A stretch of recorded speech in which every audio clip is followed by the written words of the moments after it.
Hey guys, welcome back. How are you? I hope you are fine and doing well.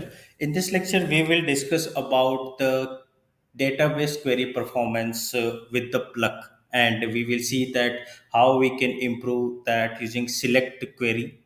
Okay, so here you can see that we have the project list here, and when I go to the console, let me make some space here, and now if you refresh the page, you will see something like that. Okay, yeah, let me clear you one thing that however it is based upon my project, but since I'm showing the difference between using plug and select, so you can relate with any of the requirement of yours here where you are using plug, and how you can improve that using select. Okay, so here you can see that I have three plug queries here.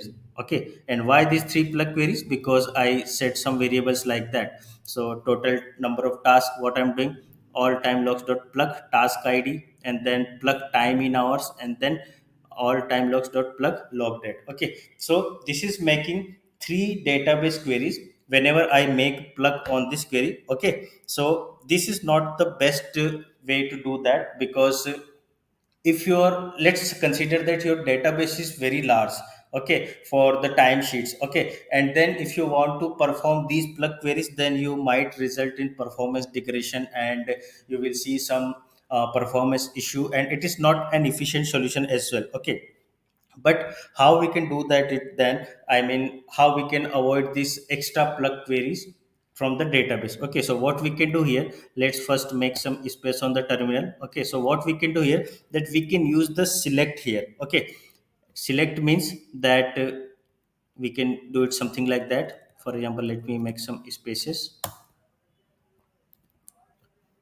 Okay, and here as well, just to show the proper chaining of elements here. Okay, now what we can do here, that we can use select method. So dot select,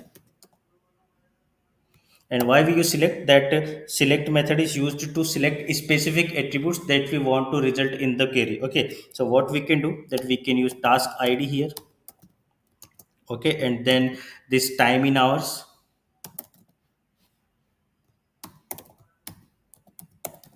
time in hours. Okay, and then log dates or log date. Okay, and then status. And why status here? Because here you can see that I'm showing this status attribute from the time log model as well. Okay, so we need this status attributes here as well. Now what we can do, that we can remove, we can skip this part. So here we need to do something like let's say task IDs, and how we can get the task ID. So at the rate all time log, at the rate all time log dot map. Here we can simply get the array. Okay, and then ampersand colon task ID dot unique. This is the same here. Okay, so here you can see this is the same way that we are doing all time dot plug task id and unique dot count. So here what we can do, we can simply use this at the rate all time logs dot map task id dot unique dot count. Okay, and we can assign it here, let's say for example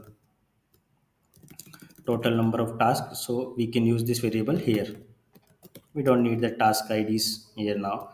Okay, and we can remove that. Now similarly we need to do the same thing for our total time spent as well. So total time spent will be the sum of time in hours. So rather than using plug, what we can do, we can use the map method here. Okay, so at the time logs dot map. Okay, and then ampersand colon time in hours dot sum. Okay, sorry, here we can use sum rather than map, and we can remove this sum from here.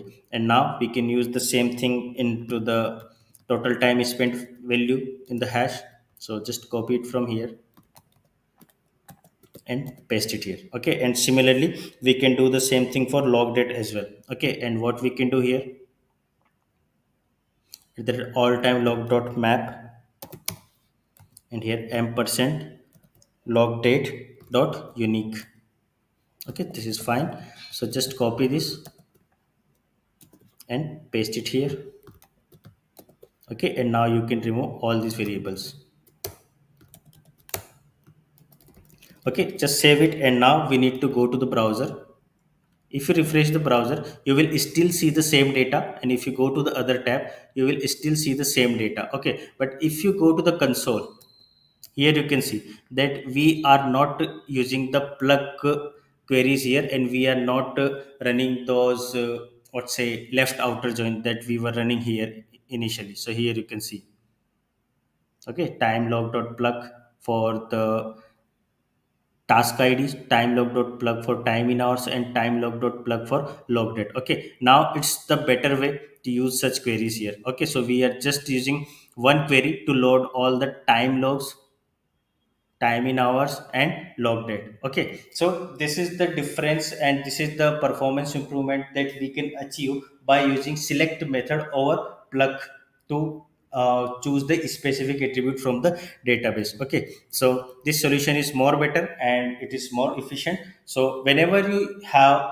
whenever you have to perform multiple plug operation over your active record collection or the array, sorry, on the active record collection or the model objects, you can use select method in that way to improve the performance, and that will be the better approach. Okay, so I hope you like this.